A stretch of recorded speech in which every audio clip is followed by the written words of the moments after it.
편하게 뭐 해주시면 될 것 같습니다. 일단. 예. 자기 맘대로 해요. 알아서 나서 쓰실 건 쓰시고 버릴 건 버리고 그러세요. 그럼 지금 시작해도 되겠습니까? 예. 예. 일단 오늘 귀한 시간 내주셔서 너무 고맙습니다. 그 구술과 전기 편의를 위해서 우리 정주영 회장님은 그냥 창업자, 구술자, 면담자 이렇게 해가지고 진행하도록 이렇게 하겠습니다. 먼저 그러면 이제 구술자의 어떤 생애에 대해서 좀 말씀해 주시기 바랍니다. 언제 생년월일부터 해가지고 고리함, 가족관계 이런 기본 인상을 먼저 좀 말씀해 주십시오. 별거 다 하네. 저는 지금 호적상으로 35년생이고 그 당시에는 뭐 출생신고 제때 안 하고 그래가지고 34년생이에요. 금년에 80이고요. 그리고 이화대학 나왔고 교육과 출신이고 중앙여고에서 교편을 7년을 잡았었고 중앙여고에서 가리키는 동안에 KBS에서 스카우트도 해가지고 재치문답을 근 20년 했죠. 그래서 라디오만 있을 때니까 전국적으로 시청자가 많은 프로그램을 해왔어요. 그러다가 방송이 도입되면서 KBS, TBC에 이제 사회자도 했고 심야 토론 사회도 제가 했었죠. 제 다음에는 유재관 씨가 했고 그리고 굿모닝이라고 하는 프로가 있었어요. TBC에서 아침마다 미국의 굿모닝 그대로 딴 거가 돼가지고 TV로는 아주 성공한 프로그램이었고 그거를 오래 했고 그 다음에 외교사절 탐방 프로그램이 있었어요. 젊은 사람들은 모르는데 그 무렵이 한국에서 서독 광고 보내고 간호사 가고 그럴 때가 돼가지고 그 프로를 5년 동안 연속해서 했는데 30개쯤 공관을 가서 대사님을 인터뷰해서 그 나라와 한국 관계를 설명하는 거였어요. 그래서 그 무렵에 한국이 세계적으로 열리면서 그 프로그램이 굉장히 인기 있는 프로그램이었어요. 그거를 제가 일본말하고 영어를 자유롭게 하니까 통역 안 쓰고 지가 한 그 방송 사회자로서 꽤 유명했어요. 그럼 구술자 가족 관계는 어떻습니까? 가족은 죄송합니다. 예.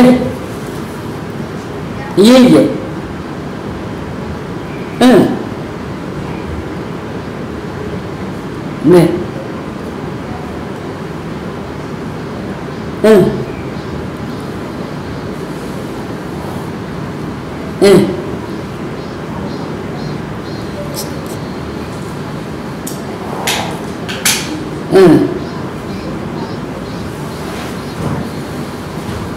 12, 13? 잠깐만요.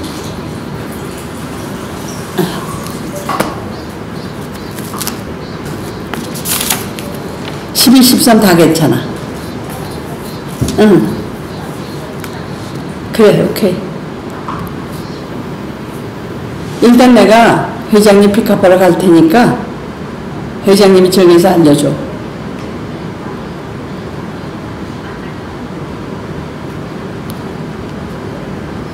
거기로 할까? 주차하기가 장소는 나중에 알려준다 그러세요. 왜냐하면 나 지금 그 회의 중이니까 나중에 연락드릴게. 서울클럽은 안 돼. 서울클럽 요새 복잡해.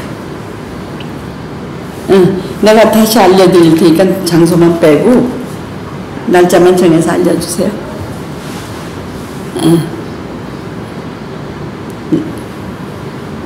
오케이, 네. 아이고, 죄송합니다. 어디까지 했나? 가족관계가. 가족관계가 내가 저희 시아버지가 굉장히 유명하세요. 진명여고 교장을 한 40년 하신 분이에요. 이세정 씨라고. 근데 그 집 내가 둘째 며느리고 남편은 회사에 다니던 사람이고 딸만 둘이에요. 딸 하나는 지금 한양 여자전문대학 교수고 큰 딸은 그 몬테소리 유치원 그 교사 훈련 강사예요. 그러니까 몬테소리 교사들에게 교육하는 그런 프로그램을 맡아가지고 하고 있어요. 그리고 뭐 남편은 리타이어 했고 나도 리타이어 했고. 그럼 구술자께서는 지금 살아가면서 내 삶의 좌우명이라든가 가치관 같은 게 있다 그러면 어떤 걸 말씀해 줄 수 있겠습니까? 저는 뭐 많은 사람들이 하는 일을 함께 하는 거를 즐겨요. 그러니까 저 자신의 고집 같은 게 없죠. 그럼 이제 구술 아산의 관계에 대해서 한번 여쭤보도록 하겠습니다. 이 자료를 보니까 1950년 후반에 한국 기획사회 개발 지도자 훈련 강사를 했다고 그러는데 그건 무엇입니까? 50년대 후반에 있는 기록을 보니까. 50년대는 학교를 졸업하고 대학을 졸업하고 그게요. 네. 그게 그 유엔에서 네. 한국의 그 지도자 육성을 위해서 OEC가 지원을 해가지고 유엔이 만든 코리아 디벨롭먼트 인스티튜트 한국 발전 연구원이었었는데 거기 원장한테 이제 거기 원장이 영국 사람이었어요. 네. 그래서 와가지고 이제 그때는 영어 하는 사람이 별로 많지 않았기 때문에 제가 인터뷰를 하게 돼가지고 원장 보좌관으로 취직을 했는데 수원에 있었어요. 네. 근데 보좌관이라는 직책을 안 쓰고 거기 교수로다가 했는데 너무 나이가 어리고 그러니까 교수라는 이름을 안 쓰고 강사라는 이름으로 있었는데 그 유엔이 한국의 지도자 양성을 위해서 만든 그거였어요. 근데 거기서 일을 하다가 그게 OEC에서 OEC가 무슨? Overseas Education Committee인가 뭐 그게 유엔 기구예요. 유엔 기구. 네. 제가 인하대학 다닐 때 총학생 회장을 했어요. 예. 그래가지고 그 외국 사람 인터뷰도 하고 뭐 외국에서 학생들 오면 만나고 그런 활동을 했기 때문에 이제 외국 분들이 한국을 학교를 찾아오면 그분들 안내도 하고 그러다 보니까 스카우트를 당한 거죠. 예. 그래서 거기 처음 취직을 해서 갔다가 그때 이제 지역사회 개발, 커뮤니티 디벨롭먼트라는 새로운 분야가 한국에 열린 거예요. 예. 근데 그 커뮤니티 디벨롭먼트 리더십 인스티튜트, 그 한국 지역사회 개발 지도자 훈련원이라는 이름으로다가 유엔에서 펀딩을 해가지고 그런 걸 만들었는데 농촌 지도자 교육을 주로 했어요. 예.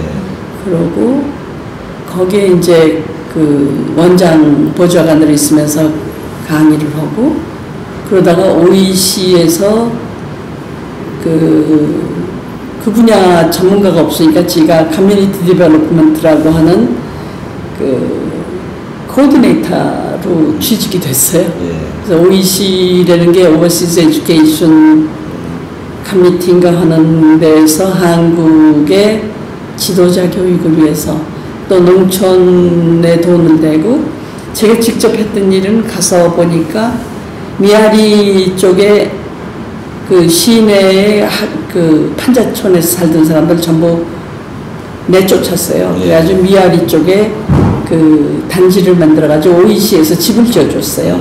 10평짜리 집을. 예.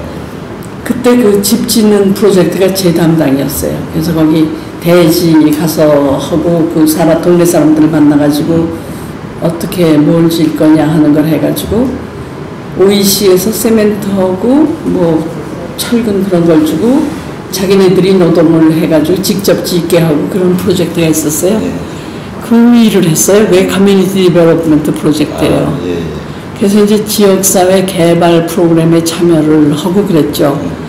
그러다가 이제 결혼을 하고 그 황신덕 선생님이 중앙여고 교장을 하실 때인데 제 시아버님하고 그 여성 교육에 관한 그 위원회 회원을 같이 하셔가지고 제 시아버님이 저한테 그 학교에 가서 교편을 잡으면 어떻게 했느냐고 제가 교육과 출신인데 영어가 부전공이었어요. 그래서 그 학교에 가서 영어 교사를 한 7년 했어요. 근데 그 학교에 가기 직전에 제가 이제 그 걸스카웃에서 아니다. 영어 교사를 하면서 영어 연극도 하고 뭐 연극도 하고 그런 그 책임을 맡아서 일을 했어요. 지금 그 방송하는 성도순이가 제 제자예요. 중앙여고에서 제 제자인데 그 학교에 한 7년 있으면서 영어 교사로서 방송을 시작한 거예요. 방송도 무슨 입학시험이 끝났는데 KBS에서 인터뷰를 하러 왔더라고요.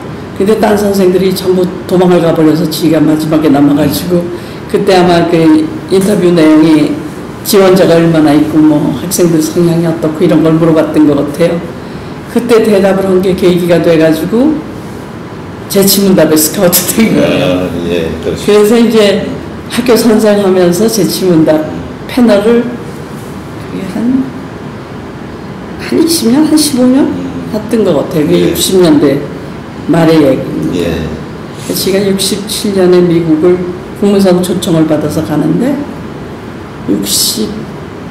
67년경에 방송을 하고 있었어요.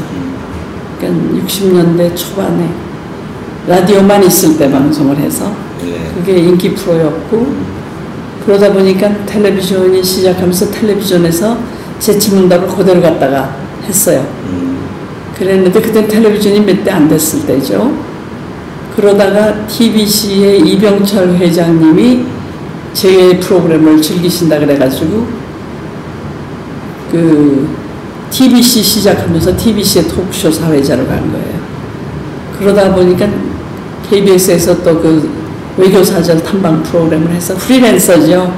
직장은 미국 공무원의 USIS라는 데서 있으면서 거기서 하는 일은 이제 커뮤니티 디벨롭먼트, 지역사회 지도자 교육을 하는 걸 했고 근데 그 지도자 교육을 하면서 동아일보하고 같이 프로그램을 하면서 자료를 이제 오디오 비주얼한 자료도 가져와야겠다 그래서 미국의 리스트를 쫙 놓고 커뮤니티 디벨롭먼트 쪽에 영화를 제가 5개인가 사왔어요. 사와가지고 그 중에 하나가 투 타치 차일드예요. 투 타치 차일드는 그 자동차 공업도시가 1930년대에 공업도시가 망하면서 그 동네가 불황자도 많이 생기고 범죄도 많이 생기고 사람들이 서로 반목하고 떠나고 그래서 인구가 줄고 그러던 때에 그 체육교사 하나가 나와가지고 학교에서 사람들이 모여들게 하고 그 사람들이 필요한 프로그램을 만들게 해가지고 자급자족 해가지고 완전히 플린트를 공업도시로 다시 일으키는 얘기예요. 그걸 보면서 이 프로그램은 보낼 게 아니라 한국에서 한번 이 관계자들에게 보여주고 싶다는 생각을 해가지고 기업가 10명, 매스메디아에서 10명, 교육자 10명, 그 다음에 NGO 10명을 모셨어요. 근데 그 10명 중에 기업가의 정주영 회장님이 한 분으로 끼워오신 거예요. 근데 그 정주영 회장님은 그 이전에 굉장히 중요한 게 제가 걸스카웃에 잠깐 있었는데 학교에서 교사를 하다가 미국 공무원에 취직하기 전에 학교에서 걸스카웃 학생들을 지도하다가 보니까 굉장히 그런 운동이 필요하다고 생각을 해서 66년에 미국을 갔는데 미국을 가가지고 걸스카웃 트레이닝하는 프로그램을 제가 많이 봤어요. 그러다가 보니까 학교에 있는 거가 참 안정적인 직업이긴 한데 걸스카웃을 좀 일으켜야겠다는 생각을 해가지고 걸스카웃으로 간사로 갔어요. 그러니까 학교를 그만두고 그러니까 그때 학교 선생님들은 미쳤냐 그럴 때인데 걸스카웃에 가가지고 이제 걸스카웃에서 모금 행사를 했는데 유경수 여사가 명예회장으로 있으면서 초청을 하는데 그 초청할 때 기업인 중에 한 사람으로 정주영 회장이 왔는데 정주영 회장이 30만 원 정도 가져왔는데 괜찮겠느냐 그래서 그 정도면 괜찮겠다 그랬는데 그때 총 모금액이 500만 원이에요. 그래서 30만 원 내면 많이 내는 거 아니에요?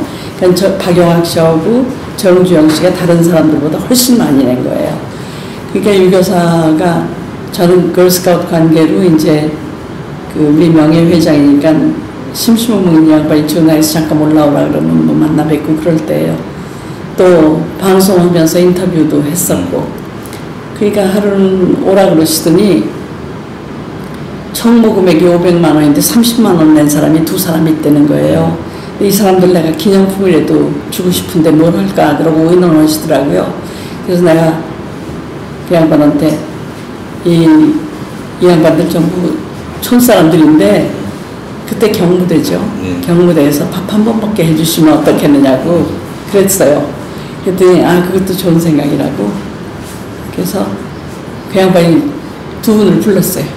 그래서 남자 두 분을 불러가지고 청와대에서 경무대에서 점심을 하셨어요. 그랬는데 그날 박 대통령이 밖에서 오찬 약속이 있었는데 이 양반이 그거를 캔슬하고 경무대에 오신 거예요. 왔는데 유교사 어디 있느냐 했더니 그 기업인들 둘하고 식사 중이라 그랬더니 이 양반이 거길 뛰어들어갔어요. 뛰어들어가가지고 이제 두 사람 다 촌사람들 아니에요. 그러니까 뭐 풋고추 가져와라, 된장 가져와라 해가지고 풋고추 찍어 먹고 막걸리 가져오라 그래가지고 막걸리 잡수시고 기분 좋게 취한 거예요. 그래서 현대가 그게 시작이에요. 그 전까지는 그런 그 특혜 있을 거리가 없었죠. 근데 그날 이 양반들이 무슨 얘기를 했는 거니 고속도로를 만들어야겠다고. 근데 그때 정주영 씨는 이미 울산의 땅을 많이 가지고 있었어요. 공장 만들겠다고. 그래가지고 이 둘이 이제 신나게 얘기를 했는데 그 고속도로가 울산을 거쳐서 간 건 뒷얘기예요. 이 둘이 앉아서 이 고속도로를 만들어서 독일처럼 부흥을 해야겠는데 무슨 방법이 없겠느냐 했더니 정주영 씨가 시작을 한 거예요. 우리나라 고속도로를 7m로 처음부터 시작을 하면 몇 미터 못 하잖아요. 돈도 없고 그럴 때니까. 그러니까 차관을 얻어다가 7m 하지 말고 2m만 하자는 거예요. 그러니까는 한국 고속도로가 시작하자마자 여기저기 터져서 신문에 나고 그랬어요.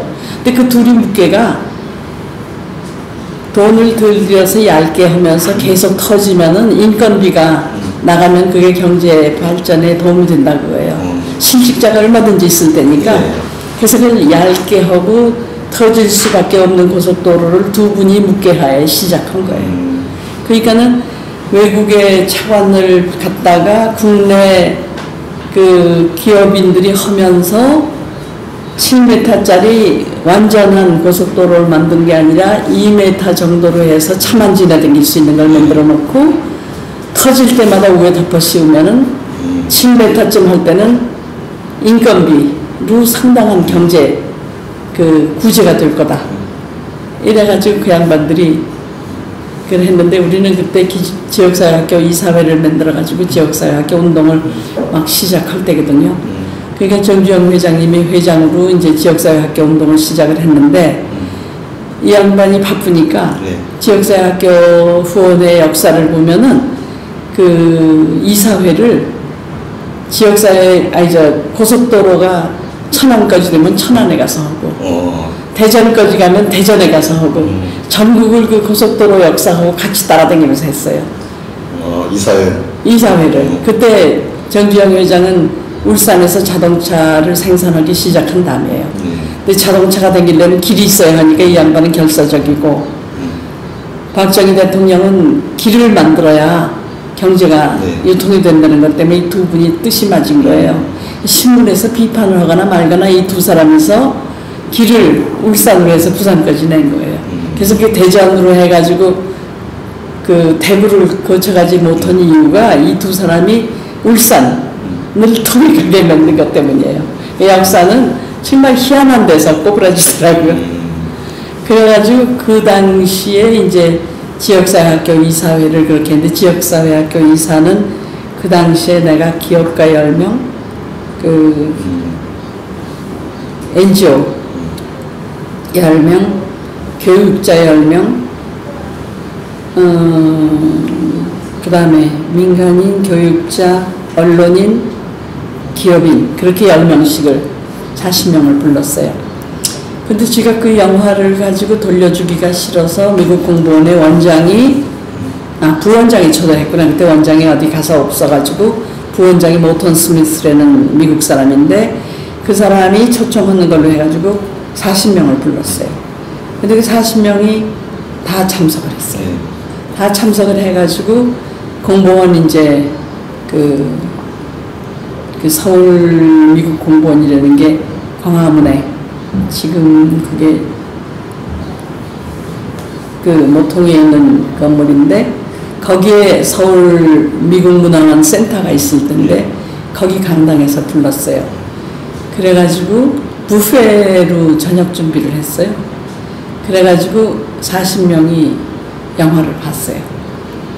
보고 나서 토론회를 했어요. 근데 정주영 회장님이 맨 먼저 일어나가지고 나는 정말 내가 가지고 있는 시설을 그 일하는 거 이외에 쓴다는 생각을 못 해봤다고. 그런데 그때 강릉이 아니고 어디지? 현대가 맨 먼저 강릉 쪽에 거점을 가지고 있었죠. 강릉에 거기 무슨 회사가 있었어요. 현대건설에서 집을 지어가지고 커다란 단지를 만들었어요. 그리고 거기 공장이 있었는데 무슨 공장이 있었는데 정주영 회장님이 거기에 뭐 체육관도 있고 뭐 시설이 다 있는데 그 동네 사는 사람은 또 전부 현대에 일을 하는 사람들인데 그거를 사람들에게 공개한다는 생각을 해본 적이 없다고 당장 내일 아침에 전화를 해가지고 그걸 공개하라고 그래가지고 정주영 회장님이 그 영화 보시고 그 다음날로 현대 가족들이 그 동네 사람들이랑 다 그 뭐 농구시설이 농구장이니 무슨 뭐 인도 풀도 있었다 그러시는 것 같아요. 그거 다 개방을 했어요. 그러시면서 이분이 뭐 지역사회학교 운동에 푹 빠졌죠. 초대 회장을 해가지고 나중에 대통령 출마할 때까지도 회장을 안 그만두셨어요. 그래서 제가 그때 화가 나가지고 제가 이사직을 그만뒀어요. 그런데 떨어졌어요. 근데 정주영 회장님은 당신이 된다고 생각을 했어요. 근데 몽고원이 그분 생각으로 자기가 국민당인가 뭔가를 시작해가지고 김동길 씨하고 이제 유세를 흘러다니는데 뭐 가는 데마다 사람들이 꽉꽉 들어찼었거든요. 그런데다 국민당을 만들고 나서 현대 직원들이 전부 당원이 됐어요. 가족들까지. 그러니까 당의 당원 수도 많고 또 유세하러 가면 유세 들어오는 사람도 많고 자기가 이만한 인기면 대통령이 된다고 생각을 했어요. 그래가지고 저를 보고 그 선거운동하는 조직에 좀 들어오라 그랬는데 제가 안 될 이유를 설명을 했어요. 그 모이는 사람들을 못 봐서 그렇지 똑같은 사람이 계속 이동하고 있는 거라고. 왜냐하면 그때 뭐 관광버스가 20대 30대씩 주변에 있었거든요. 정주영 씨를 볼 수가 없죠. 그렇게 멀리 서 있는 걸 못 보고 쏙 들어와서 연설만 하고 가니까. 그러니까 그 사람들은 같은 사람들이 움직이니까 계산에 별로 안 들어간다고. 그 다음에 현대가족이 많다 그러지만 현대가족 중에는 정주영 회장 싫어하는 사람도 많더라고요. 그래서 안 찍을 거라고. 그러니까 꿈 깨시라고. 괜히 나가가지고 나중에 당선 안 된 다음에 현대를 어떻게 유지하려고 그러시느냐고. 그래서 전 안 된다고 생각한다 그랬더니 그럼 자기가 당선하면 어떡할 거냐 그래서 나 이민 갈 거라 그랬어요.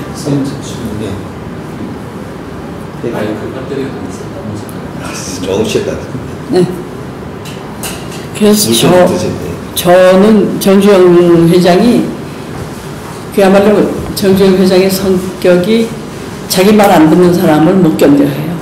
어떻게든지 굴복을 시켜야 하는데 제가 아주 골치덩어리였었어요.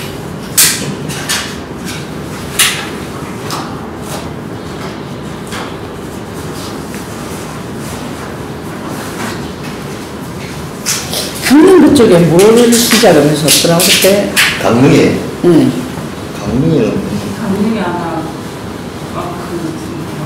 훈련소처럼 직업 훈련소? 네, 직원 훈련소 같은 게 거기 호텔을 하나 네, 맨 먼저 지어가지고. 호텔 지었어요. 근데 거기 뭐가 있었어요. 근데 거기에 그 시설이 꽤 많았고, 그리고 울산도 맨 먼저 지역사회학교 시작을 울산서 했어요. 그리고 서울에서는 그 뭐지? 재동국민학교. 재동국민학교 교장 선생님이 제일 처음에 그 영화 본 사람 중에 한 사람이었어요. 그래서 그 양반이 재동에서 시작을 먼저 했죠. 네.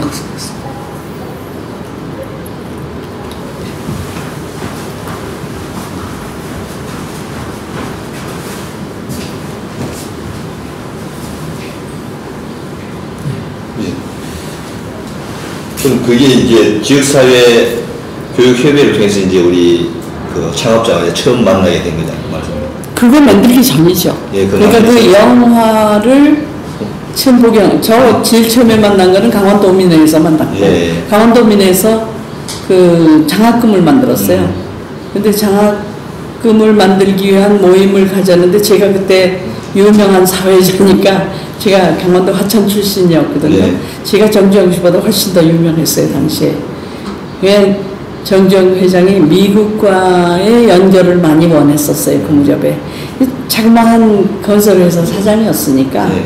그러니까 뜻이 크니까 미국하고 연결이 좀 됐으면 했을 때 제가 나타나가지고 공보원장하고 직접 만날 수 있는 기회를 만들어줬고, 그리고 그 당시에 정 회장님하고 상관이 없던 언론계, 예.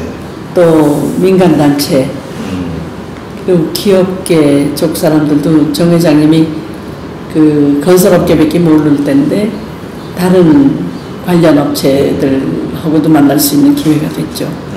그리고 뭐 자료를 보니까 우리 창업자는 강원도 사람은 둘러봐도 힘이 될 사람이 주변에 흔하지 않기 때문에 뭐 자연과 산, 물, 바다 뿐만 자신의 힘으로 열심히 성공한다 라고 뭐 그런 내용의 글을 한번 인용한 적이 있더라고요, 우리 부스께서. 그래서 혹시 강원도가 고향이라도 저 가까워질 수 있는가? 강원도 이제 그나마 강원도 사람으로 돈 있는 사람이 별로 없을 때인데 예. 이제 박영학 씨가 그때 미도파가 예. 굉장히 컸잖아요. 그 전중현 씨가 라면을 해가지고 돈이 왔다 갔다 했어요. 그러니까 강원도 사람들이 모여서 장학회를 만들었어요. 예. 그냥 산간에서 와가지고 서울에서 공부하는 아이들 좀 도와줘야 한다 그래가지고. 근데 그때 그 모임에 이제 제가 사회자로, 저는 이제 유명 인사로 참가를 해서 그분들하고 같이 의논을 한 거예요. 예. 그래서 거기서 만나서 알았는데, 걸스카웃에 제가 가면서 예. 걸스카웃에서 모금 행사를 하는데, 그때 이제 발탁이 되신 거죠. 근데 청와대에서 이제 오찬 대접을 받는 중에 대통령께서 그날 약속이 어떻게 잘못돼가지고 오시는 바람에 만나서 그게 계기예요. 정주영 씨가 그때 청와대를 안 갔더라면 박정희 대통령하고의 거래가 없었죠. 그러니까 저는 그게 운명이라고 생각해요. 그 양반이 30만 원 낸 것도 컸지만 유교사가 또 그렇게 모셔다가 사의를 표했다는 것도 멋있는 얘기고, 그날 해필 대통령이 그렇게 오찬을 참석을 안 하고 돌아와서 하여튼 뭐 풋고추 갖다 된장 찍어 먹으면서 얼마나 신이 나게들 떠드셨는지 대한민국 발전은 그때 다 시켰어요. 그랬고 나중에는요, 이것도 좀 알아두실 필요가 있는 게 춘천댐 있죠. 예. 춘천댐이 박정희 대통령이 있을 때 일본하고 계약이 돼 있었어요. 그래서 일본이 와서 전부 조사를 하고 입찰을 하고 나중에 위약금을 물어준 걸 보면 계약도 했던 모양이에요. 근데 정주영 회장님이 박정희 대통령한테 뭐라고 얘기를 했는 거니, 세상 없는 댐도 홍수가 나면 무너진다고. 그러니까 당신이 믿는 거는 홍수가 나도 안 무너지는 건 산밖에 없거든요. 그러니까는 그 춘천댐의 오리지널 컨셉트가 산을 갖다 막아놓은 거예요. 그러니까 산의 성분을 조사했어요. 돌이 얼만큼이고 자갈이 얼만큼이고 진흙이 얼만큼이고 이거를 다 쌓아놓으면 안 무너진다는 거예요. 그래서 춘천댐은 컨셉이 산을 움직여 놓는 대단한 공사를 하는데, 그때 일본에서 댐을 지으려고 했던 거에 반값도 안 되는 돈으로 한 거예요. 그 대신에 인건비가 많이 들어가고 그 산을 움직여 놓는 것만큼의 경비가 들어간 거죠. 그래서 그 인건비잖아요. 그러니까는 일본에다가 기술 때문에 주는 돈을 안 줄 수 있으니까 위약금을 물어주고 그래도 내가 할 수 있다 그런 거예요. 그러니까 경부고속도로를 만들면서 박 대통령이 정주영 회장을 믿은 거죠. 그래가지고 위약금을 물어주고 춘천댐을 현대건설이 달려들어서 한 겁니다. 그러니까 현대건설은 걸스카웃에서 초청해서 30만 원 내는 것서부터 시작된 거예요. 그래서 청와대 경무대에 가서 대통령을 만나서 두 분이 생각하는 차원이 비슷해요. 대단히 현대적인 거에 대한 그 경험은 없지만 생각이 두 사람의 생각이 한국을 발전시키고 경제적으로 개발한다는 데 대해서 의기투합한 거죠. 지금 자료를 보니까 지역사회교육협의회가 1969년에 설립된 거로 지금 나와 있습니다. 아까 우리 설립자가 관여된 과정은 잠깐 말씀드렸습니다만 그 당시 이제 설립될 때 지역사회교육협의회라는 명칭이 공식 명칭이 났습니까? 그때도? 그런 거 없었어요. 그러니까 68년에 제가 미국 공무원에 취직을 했고 67년까지는 내가 걸스카우트 쪽에 있었어요. 68년에 미국 공무원에 취직해가지고 처음으로 한 행사가 그 동아일보 하고 해가지고 시민 지도자 훈련이라는 시민 지도자 동아일보를 보시면 나올 거예요. 그런 세미나를 처음으로 했어요. 민간 지도자들을 불러가지고 그때 내 생각엔 아카데미 하우스가 만들어지고 얼마 안 돼서인데 아카데미 하우스에서 동시통역을 통해서 미국에서 전문가를 불러다가 지역사회 지도자 연수인가 훈련인가 하는 프로그램을 했어요. 그때 자료 화면으로 가져온 영화예요. 그 영화를 가지고 40명을 불러다가 초청 시사회를 한 거죠. 초청 시사회 자리에서 정주영 회장님이 나서가지고 우리나라에도 이런 걸 만들자 해가지고 이분이 거기서 회장이 되신 거예요. 그때까지는 아무 생각도 없었는데 이분이 해가지고 하겠다고 하니까 그 당시에 서울시 교육위원장이 그러면 내가 밥을 살 테니까 이 사람들 돌아모아라 그랬었어요. 그래서 모아가지고 토론을 하고 또 이제 이거 할만하다 해가지고 이명신 씨가 그때 또 교육위원장인가 뭐 그랬어요. 그분이 또 그럼 내가 한 턱 낸다 그래가지고 그분이 또 한 번 저녁을 샀어요.